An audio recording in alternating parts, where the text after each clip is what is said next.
Right now, a live look from the Virginia War Memorial, one of the many solemn ceremonies around the country as the nation remembers the worst terror attack ever on U.S. soil.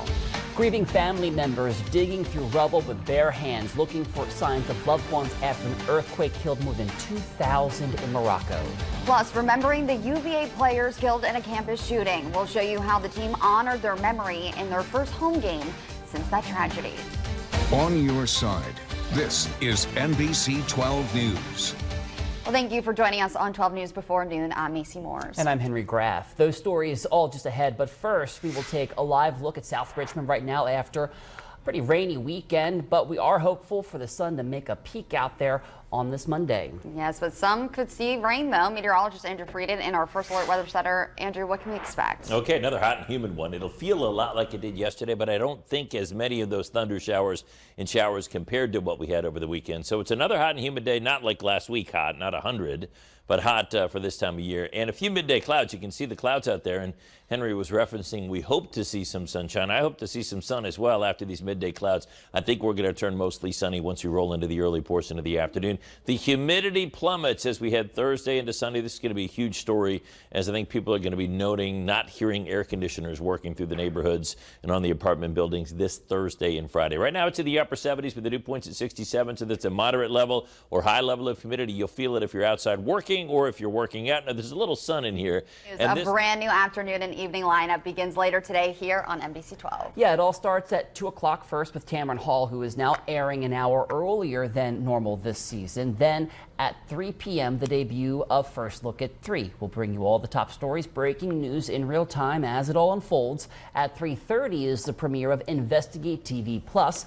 That's a news magazine show designed to empower you with information on all things you have a say that you are important, from investigations to your safety, with all being armed with information you need. And then later on in the evening, 7 p.m., make sure to set your clocks because the debut of 12 on Your Side Tonight happens. That's a show that digs deeper, goes more in-depth into our day's top stories. Right, and tonight at 7 we go in-depth on this anniversary of 9/11. Meet a local man who is now retired but will always be known as a hero to those who worked with him. He was in one of the Twin Towers that day, and what he did, no doubt, saved the lives of many. Kurt Autry will bring us his story tonight at 7. The manhunt for an escaped killer continues in Pennsylvania. Coming up, we will show you new doorbell camera video that officials say show he's now changing his appearance as he slipped out of the area where they were searching. And we'll show you some amazing video out of Hawaii where a volcano erupts when we return. And just a reminder, our Call 12 lines are open. That means if you have a comment, question, or story idea, our team of volunteers want to hear from you. 345-1212 is the number to call until 1 o'clock.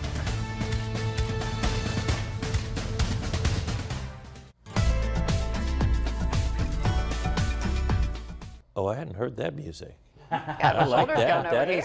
Well, that needs to be. Yeah, we got new graphics. We got new music. I would like to call dibs on that one. That is legit. That is put that on my playlist. I love it. All right, let's Doppler radar here. We also have the clouds on the map here. And on the screen, you would see green if there was rain, or yellow. We've got one up here just north of Chincoteague, one shower there. But in general, lots of sunshine. I know you might look outside the window, and a lot of folks in Chesterfield, the city, Henrico, over to Mechanicsville are looking out and going, wait, what are you talking about? There's a decent amount of clouds. I think those are going to be pushing down to the south. We'll get a lot of sun today. And New Kent with some clouds in the mid-70s. So this stretch of weather, Thursday through Sunday, looks stellar for early autumn weather here with lots of low humidity. I think we'll get the windows opened for at least a bunch of hours Thursday through about Saturday. Let's head back over to you. I don't know about you guys, but I'm so ready for fall. Oh, I yes. think comfort level goes up. I just like when we're not cranking the air conditioner and the fans trying to stay comfortable. And I don't like paying the high power bill. So I like these Thursday, Friday 70s for daytime highs. And I know you're a big pumpkin spice latte fan as well, Andrew. Oh, I was like, you know what? In my prior 10 years ago, I was, but haven't had one since. We're going to change that, Andrew. Yeah. All right, thank you. Well, sometimes people need a little help getting a loan, but should you be the one to co-sign? When we come back, some things to think about before you put your name on someone else's loan. On your side, this is NBC 12 News. Happening right now, the nation could be just days away from another major strike, but this morning, signs of progress between the big three automakers and the UAW. In the frightening legacy of 9/11, we look at the lasting health effects that first responders are still battling 22 years later. Thank you for staying with us for 12 News Before Noon here on a Monday. I'm Henry Graff. And I'm Missy Moores. We begin right now with a live look outside and hopefully a sunny start to our week. That is for sure. Meteorologist Andrew Frieden in our First Alert Weather Center with more. Andrew, it's hot and it's humid. Yeah, it's not 100 though. At least we have that to sort of enjoy. You know, we were exceedingly hot. It was last Sunday through Thursday, I think we were, mid 90s plus, some 100-degree readings. Now we're not doing that, and as we go hot and humid, it'll be similarly hot and humid to yesterday when it's still in the upper 80s and still steamy out there. Staying on brand, the Ronald McDonald House is getting ready for its next Red Shoe Rendezvous, and we'll have a preview on that and how you can help coming up in just a few. Plus, an evening of jazz is coming to the Hippodrome. It's a special fundraiser for the United Negro College Fund. We've got details on how you can get your tickets. And of course, the Richmond SPCA is here with this week's perfect pet that, as always, is available for adoption. It's all coming up when you join us for 12 About Town today. All right, sounds very good. Candace, we'll see you in just a few. Yeah. That does it for us. We'll see you right back here tomorrow.